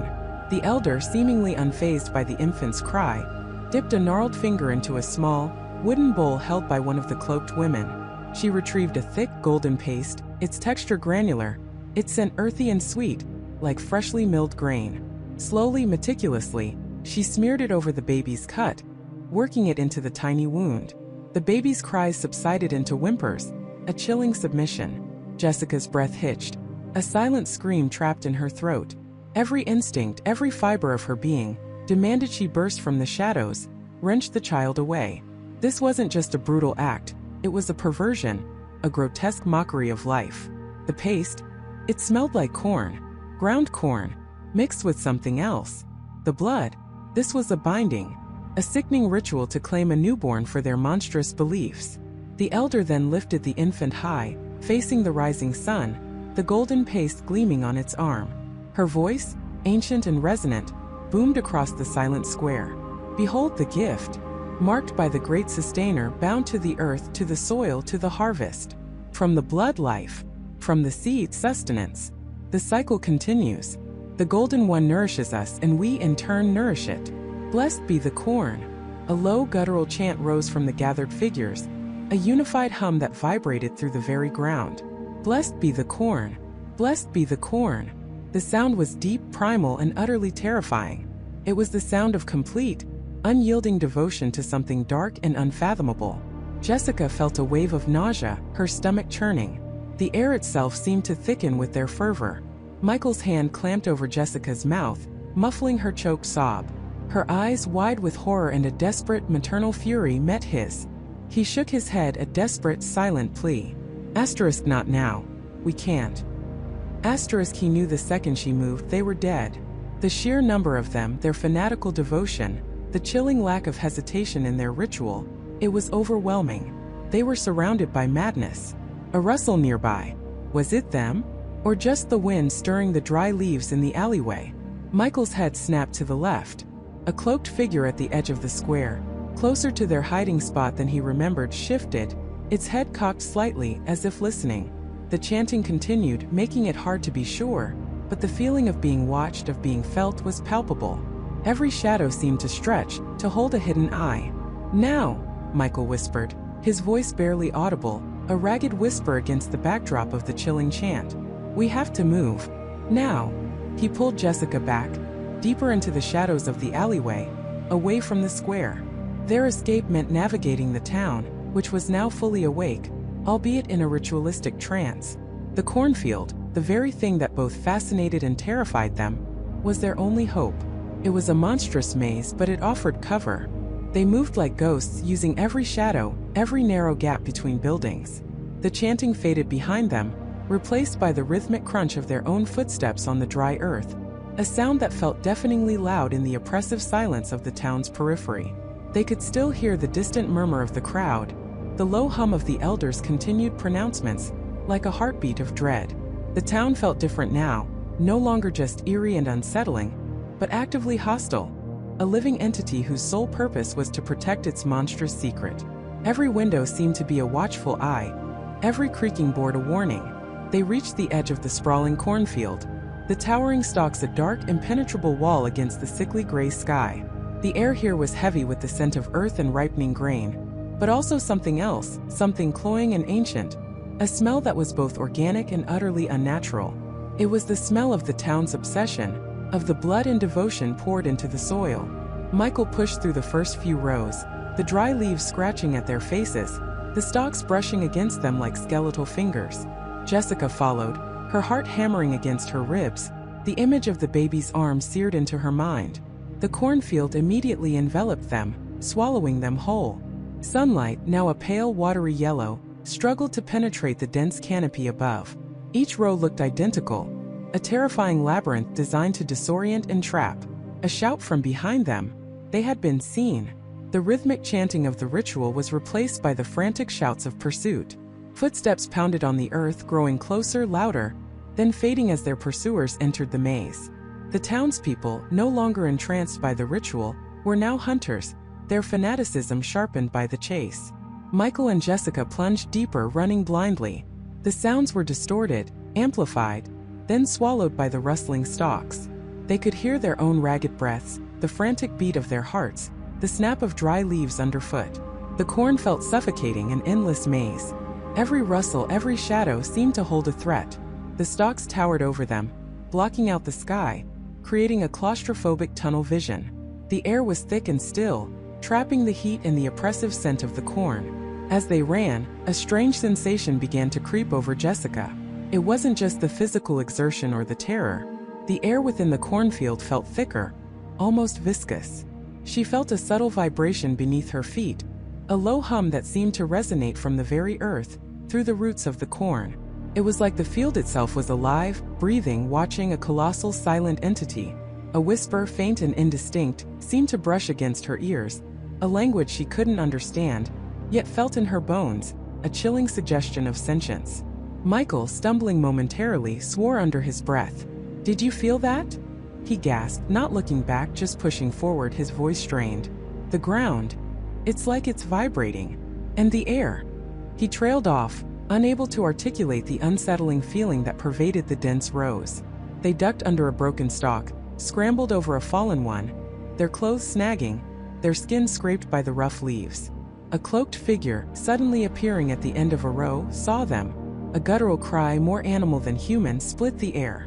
Michael shoved Jessica forward, turning to block the path with his body, just for a second, buying them precious seconds. The pursuer was swift, relentless, moving through the corn with an unnatural ease. Their faces, when glimpsed through the gaps in the corn, were devoid of emotion. Their eyes fixed, fanatical, like puppets. These were not just people. They were extensions of the corn, guardians of its secrets, infused with its sinister purpose. They ran until their lungs burned, until their muscles screamed, until their vision blurred with exertion and fear. The corn just kept coming, row after endless row, a green wall of desperation. Then, just as despair threatened to consume them, a subtle change. The corn thinned slightly. They burst into a small circular clearing, a pocket of open space within the dense, suffocating field. In the center of the clearing stood not a cornstalk, but a massive ancient oak tree, its branches gnarled and twisted, reaching towards the pale sky like grasping claws. Its bark was scarred and old, bearing witness to centuries. And at the base of the tree, half buried in the earth, was a stone altar, crudely carved with symbols that looked eerily like stylized corn kernels, and something else, something more menacing, geometric and alien. A faint, sickly green light pulsed from within the crevices of the altar, a faint rhythmic throb that mirrored the vibration they had felt in the earth. This wasn't just a field, it was a temple, and they had stumbled into its inner sanctum. The air grew heavy, thick with a scent that was not of earth or plant, but something metallic and strangely sweet, like ozone and decay intertwined. Michael and Jessica, frozen in terror, could only stare into the depths of that glowing chasm. The altar wasn't just a rock formation. It was a living, breathing, monstrous heart. Within its jagged, crystalline structure, something pulsed. It wasn't a machine, nor was it organic in any way they understood. It was a shimmering, gelatinous mass, the size of a small car, constantly shifting, its surface rippling with internal currents of that same sickly green light. Tendrils, impossibly fine and translucent, snaked from its core, embedding themselves into the surrounding earth, disappearing into the very roots of the cornstalks that formed the walls of this terrifying chamber. This was the source. This was what the town worshipped. It was a parasitic god, feeding on something unseen, and in turn, radiating an energy that sustained the unnaturally vibrant corn. The rhythmic throb they'd felt, the low hum that vibrated through the ground, was the pulse of this thing. It was alive, ancient, and utterly alien. A primal fear, deeper than anything they'd ever known, seized them. This wasn't just a local cult. This was an encounter with something beyond human comprehension, an entity that had taken root in the heartland of America and twisted a community to its will.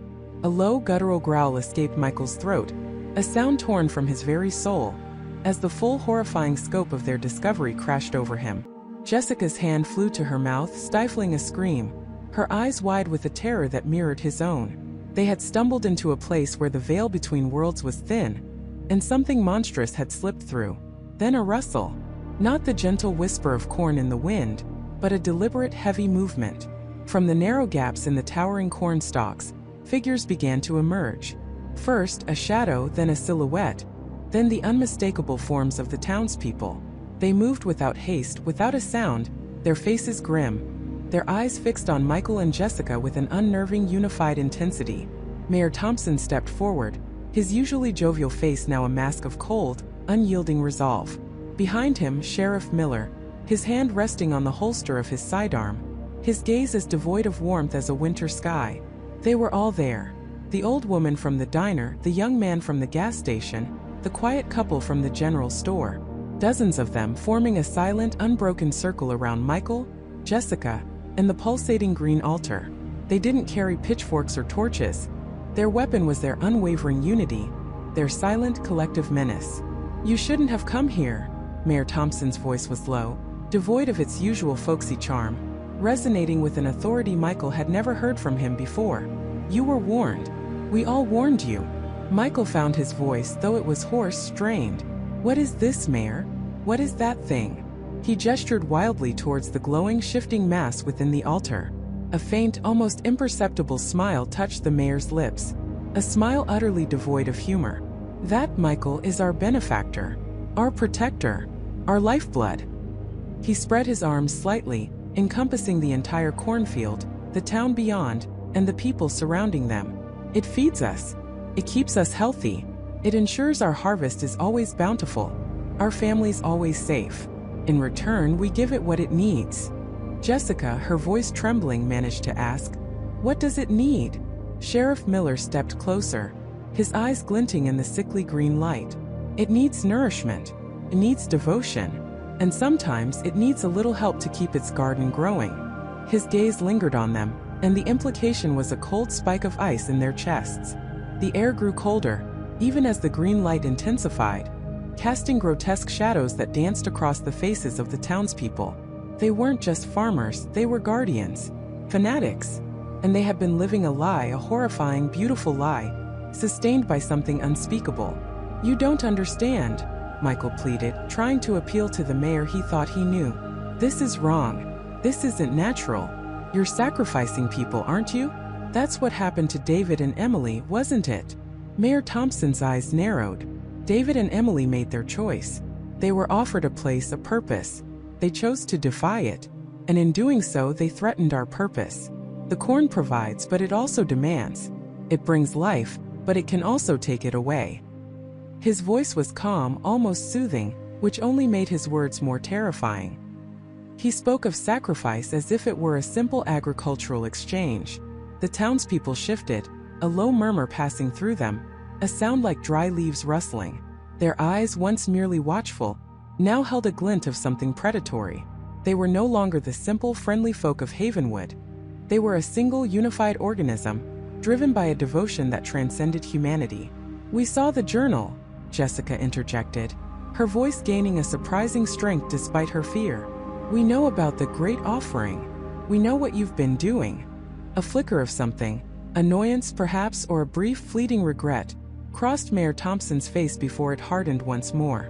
The journal was a relic of a time before true understanding, a time of fear. We have learned much since then. The corn has taught us. It has shown us the way to prosperity, to peace, to a life free from the worries of the outside world. He gestured vaguely towards the world beyond their corn walls, a world that is chaotic, hungry, collapsing under its own weight. Here in Havenwood we have order. We have abundance. We have peace. Michael looked at the faces around them, at the unwavering devotion etched into every line. These people weren't coerced. They were true believers. They had embraced this entity, this alien horror, as their savior. "You can't let us go, can you?" Michael stated, the realization dawning on him like a cold, hard stone in his gut. Mayor Thompson shook his head slowly. "No, Michael. You've seen too much. You've come too far. Your presence here is disruptive. The corn doesn't tolerate disruption. It demands harmony. It demands integration." The word hung in the air, heavy with unspoken menace. Integration. What did that mean? Becoming part of the community? Or becoming part of the offering? The thought sent a fresh wave of nausea through Michael. Sheriff Miller took another step forward, closing the circle slightly. "It's a simple choice, son. Join us. Become one with the corn. Or become part of its sustenance." His hand twitched towards his gun, but Michael knew it wouldn't be a bullet that ended them. Not here. Not in this place of ritual and sacrifice. Jessica clutched Michael's arm, her nails digging into his flesh. Her eyes darted around, searching for an escape, but there was nowhere to go. The towering corn walls were impassable, the circle of townspeople unbroken, their faces impassive and resolute. The only way out was through them, or through the pulsating, alien heart of the field itself. Both options were impossible. The green light from the altar pulsed faster now, a low thrumming filling the air, vibrating in their bones. It was as if the entity itself was aware of their presence, aware of the confrontation, and eager for its resolution. The air grew thicker, heavier, the metallic sweetness more pronounced. It was a suffocating embrace, a silent, all-encompassing pressure that seemed to be pushing the very air from their lungs. They were trapped, utterly, hopelessly trapped, caught between a monstrous alien god and its fanatically devoted human worshippers, deep within the heart of a cornfield that was not a field at all, but a living, breathing temple of unspeakable horror. The final act was about to begin, and Michael and Jessica knew, with chilling certainty, that they were meant to be the starring roles in its gruesome finale. The air grew thick, not with the familiar scent of earth and growing things, but with a cloying, sickly sweet perfume that made their stomachs churn. It was the smell of decay, masked by something unnatural, something potent and ancient. They pushed through the final wall of stalks, emerging into a vast, circular clearing that defied logic. This was no ordinary field. At the center stood a colossal effigy, a monstrous sculpture woven from thousands upon thousands of cornstalks, husks, and roots. It towered above them, reaching high into the moonless sky, an organic, grotesque cathedral of vegetation. It pulsed with a faint, internal luminescence, a soft green glow that made the shadows dance like hungry spirits.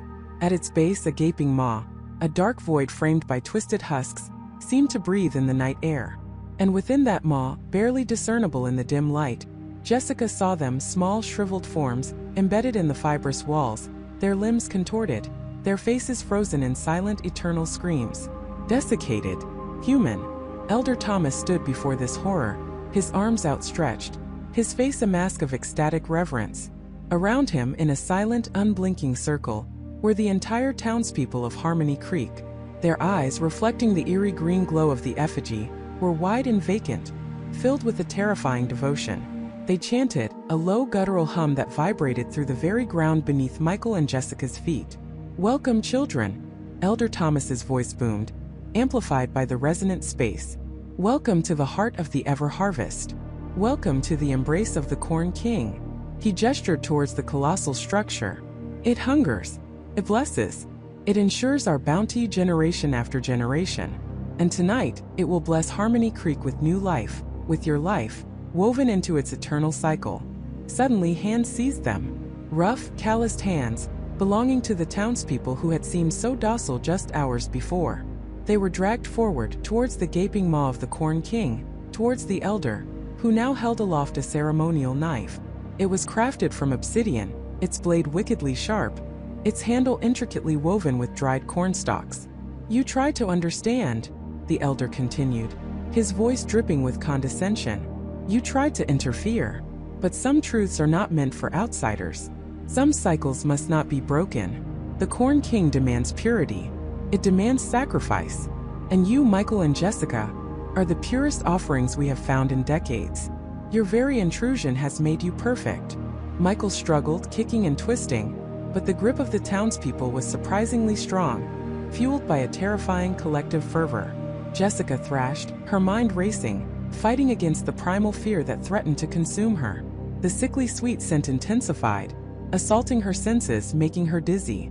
Then through the haze of terror, a thought, a fragmented memory pierced through. David, his frantic notes, his obsession with the hybrid corn, his fear of its instability, its rejection by the ancient strains. He had spoken of the Corn King's absolute demand for purity. Purity. The hybrid corn was not pure. It was an anomaly, an abomination to an ancient primal entity that thrived on the untainted lineage of its sacred crop. As they were forced closer, the internal green glow of the Corn King flickered, as if in anticipation. The maw seemed to widen, exhaling a hot, moist breath that smelled of dirt and blood. Michael, catching Jessica's desperate gaze, saw the realization dawn in her eyes. "The corn!" Jessica screamed, her voice hoarse, barely audible above the chanting. "The hybrid corn. It hates it." Michael understood instantly. He had seen the discolored stalks, the slightly different ears, near the edge of the field where David had been experimenting. He had even, in his haste to escape David's lab, accidentally pocketed a small, withered ear of that very hybrid corn. It was still in his jacket pocket, a forgotten detail until this very moment. With a surge of adrenaline, fueled by a desperate, primal will to survive, Michael lashed out. He headbutted the man holding his arm, momentarily stunning him. He twisted, tearing free from the grasp of another, and lunged for his jacket pocket. His fingers closed around the dry, fibrous husk of the hybrid corn ear. Elder Thomas, his face contorted in a snarl of fury, raised the obsidian knife high. "No! You will not defile this sacred ground. No!" Michael roared back, his voice raw. "You defile it with your blind worship." With a desperate, superhuman effort, Michael lunged towards the immense, pulsating effigy. The townspeople, momentarily shocked by his defiance, hesitated. He pushed past the elder, who stumbled back, surprised by the sudden violent outburst. Michael reached the gaping maw of the Corn King. It pulsed a dark, hungry void. Without a second thought, he shoved the withered ear of hybrid corn, David's impure experiment, deep into its fibrous throat. The effect was instantaneous and cataclysmic. Instead of consuming the offering, the colossal effigy of the Corn King convulsed. A shriek, not from the townspeople, but from the very corn itself, tore through the night. It was a sound of agony, of primal rejection, a high-pitched, tearing noise that vibrated through their bones. The sickeningly sweet scent turned acrid, putrid, like rotting vegetation and bile. The internal green glow flickered violently, then died, plunging the clearing into near darkness, save for the faint moonlight filtering through the collapsing stalks. The Corn King was tearing itself apart. The massive structure groaned, a sound like ancient timber snapping. Stalks ripped free, husks exploded outwards like shrapnel. The desiccated human forms embedded within its walls were violently expelled, tumbling to the ground like discarded dolls. Chaos erupted. The townspeople, their faces shifting from fanatic devotion to pure, unadulterated terror, screamed. Their unified chant shattered into individual cries of fear and confusion. They scattered, tripping over each other, trying to escape the collapsing monstrosity. "Sacrilege! Blasphemy!" Elder Thomas shrieked, his voice raw with disbelief and rage. He stood frozen for a moment, staring at his dying god, then turned his furious gaze on Michael and Jessica. "You have doomed us all. You have destroyed the ever-harvest." But Michael and Jessica didn't wait. Seizing the opportunity, they ran. They pushed through the panicked, disoriented crowd, dodging flailing limbs and terrified faces. The very ground beneath them shuddered as the Corn King continued its agonizing self-destruction. The air was thick with dust, the smell of decaying vegetation, and the lingering metallic tang of fear. They could hear Elder Thomas screaming behind them, a furious, desperate sound, but they didn't look back. They burst through the edge of the clearing into the still standing, but now rapidly dying cornfield. The stalks around them were withering, turning black, collapsing into dust as they ran, as if the entity's death throes were consuming its entire domain. They ran blindly, following the path they had carved, the sound of the Corn King's collapse thundering behind them like a dying beast. They reached the truck, still parked precariously on the muddy track. Michael scrambled into the driver's seat, his hands trembling as he fumbled with the keys. Jessica threw herself into the passenger seat, gasping for breath, her eyes wide with terror and disbelief. The engine sputtered, then roared to life. Michael slammed the transmission into drive, tires spinning in the mud before gaining purchase. They sped away, leaving the dying field, the screaming town, and the collapsing horror behind them. As they drove, they glanced back. The entire cornfield was dying. The once vibrant green stalks were blackening, shriveling, dissolving into the night like a nightmare evaporating with the dawn. The lights of Harmony Creek, which had always seemed so welcoming and quaint, winked out one by one, as if the town itself was dissolving into the darkness, its life force extinguished with its malevolent god. They drove for hours, the silence in the truck thick with unspoken horror. The sun began to rise, painting the sky with hues of orange and pink, revealing a landscape that was utterly normal, utterly barren of the monstrous cornstalks and the hidden terror they had just witnessed. But Michael and Jessica were not normal. They were changed irrevocably. The image of the screaming corn, the fanatic faces of the townspeople, the sickeningly sweet smell, the collapse of a town built on horror. It was all seared into their minds, a permanent scar. They had escaped. They had survived. But as the sun climbed higher, casting long shadows across the desolate road, a chilling question lingered. Had they saved themselves, or had they merely destroyed a fragile, terrible balance? The Corn King might be gone, its ancient reign seemingly ended, but what if it merely moved on, a seed of malevolence waiting to take root elsewhere? What if the true horror wasn't just the monster, but the human capacity to create and worship it? A cycle destined to repeat, forever lurking in the shadows of forgotten towns,